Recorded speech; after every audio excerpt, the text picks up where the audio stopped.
Dragi moji gledatelji, u današnjoj emisiji vam želim značajno pomoći svima vama koji imate problema sa probavnim poteškoćama. Ukoliko ste jedna od osoba koja ima gastritis, reflux kiseline, sindrom iritabilnog crijeva, Crohnovu bolest, žgaravicu, sve ove probavne poteškoće smijete i zapravo možete rješavati jednom specijalnom biljkom. Preporučit ću vam jedan čaj, ali isto tako ću vam preporučiti preporučene dnevne doze dodataka prehrane ove nevjerojatne biljke. Saznaćete što je ova biljka, koje su zdravstvene blagodati, čak ću vam na kraju emisije reći koje su potencijalne nuspojave korištenja ovog prirodnog lijeka. Danas vam preporučujem Anđeliku arhanđeliku ili Anđelika. Anđelika je u upotrebi dulje nego što postoji pisana povijest o njoj. A ljudi su je zbog aromatičnog okusa korijena odavno koriste kao hranu, začin i lijek.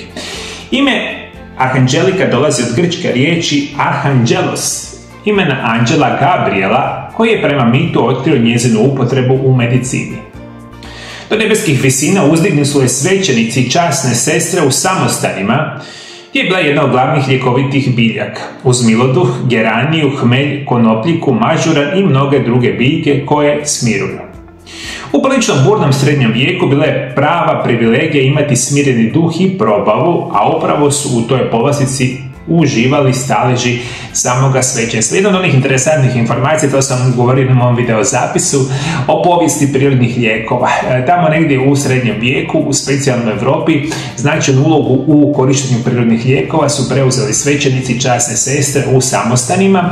Jedna od onih divnih biljaka koji se koristi praktično stotinama godina unatrag je naravno anđelika, koji su zdravstvene blagodati anđelike.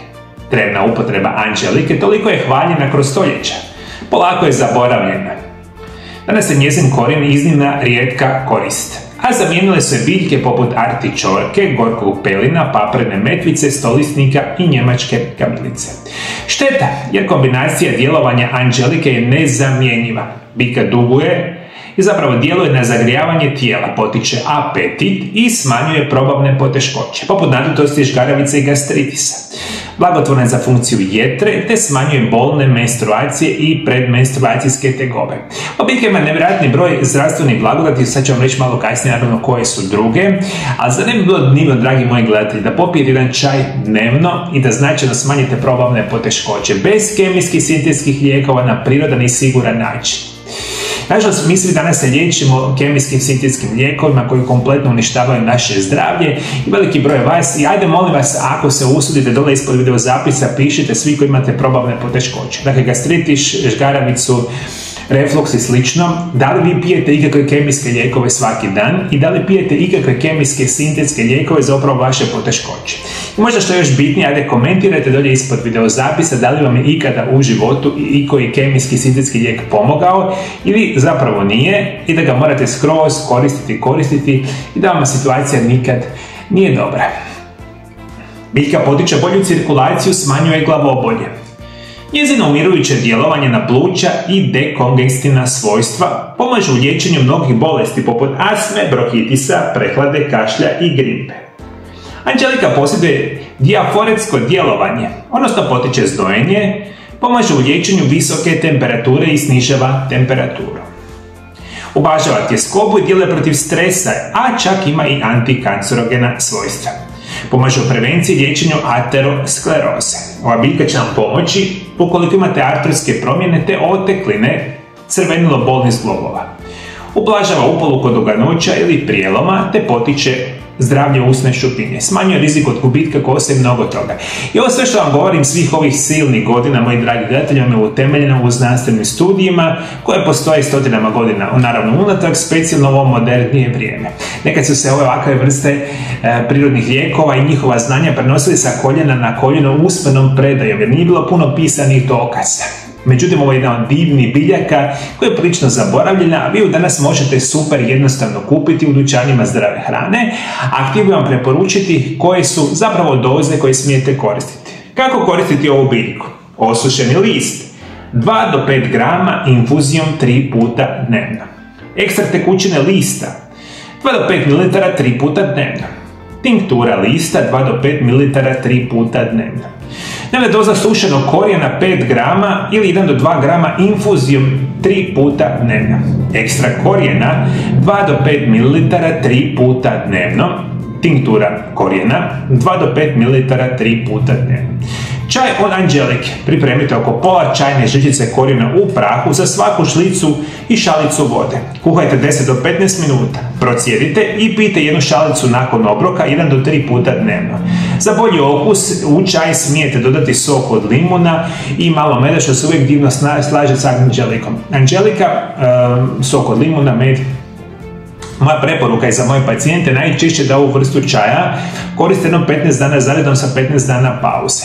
Međutim, vodite mi računa, moji dragi gledatelji, nešto jako bitno. Svi ovi prirodni lijekovi koji vam preporučuju, uvijek je daleko bolje, zapravo najbolje da vam se naprave specijalni programi prirodnih liječenja od stručnjaka. Ne da ih sami uzimate na pamet, pogotovo jer u velikom broju slučajeva ćete kupiti jako loše dodatke prehrani, kao što je recimo sama Angelika, i nećete znati kako se ona zapravo koristi. Vi svi koji imate probavne poteškoće i želite naravno super savršeno prirodno rješavati, kontaktirajte mene u moju ordinaciju, inače vam ja osobno napraviti program prirodnog liječenja za bilo koju vašu probavnu poteškoću i onda se to prirodno i sigurno rješava. Međutim, veliki broj vas naravno to nikada neće napraviti, ne vjerujete svojim doktorima jer ste sve lošije i sve gore, onda ćete ove moje besplatne savjete uzeti u obzir. Zato u najmanju ruku shvatite da morate kupiti visoko kvalitetne dodatke prehrani ili čajeve od Angelike. Gdje se oni kupuju se super jednostavno u dućanima zdrave hrane, specijalno putem interneta. Zato morate pronaći neku osobu koja zna otići na internet i upisati čaj od Angelike i kupiti ga putem interneta i onda ga dostavite na vašu kućnu adresu. Koji su nuspojave i zakaj samo korištenja biljke? Slijedite upute na pakiranju proizvoda i posavjetujte se sa liječnikom prije upotrebe. Angelika utiče na živčani sustav i može izazvati iritaciju.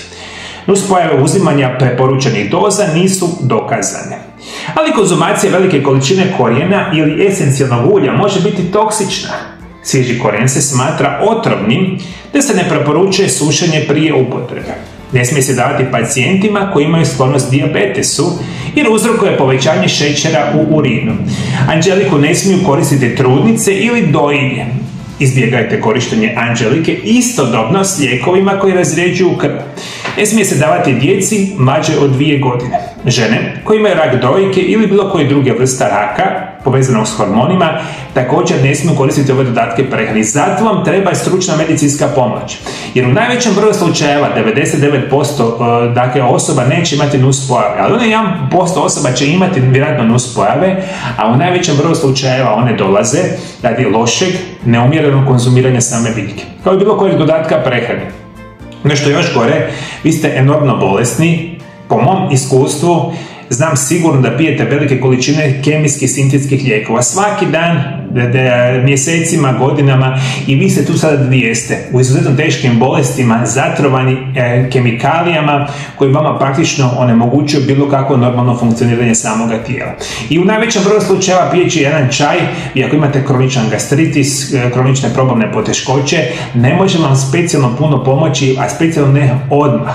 Osim ako ne promijenite kompletno način života i ne počnete živjeti zdravo i unosite ciljane prirodne lijekove, onda si možete pomoći. Međutim, za veliki broj vas, ovo je jedna od onih informacija koje nikada niste znali, opet napominjem, super jednostavno, i čajeve, i tinkture, i kapsule ili bilo koji drugi oblik ovog prirodnog lijeka možete kupiti u dućanima zdrave hrane, specijalno putem interneta.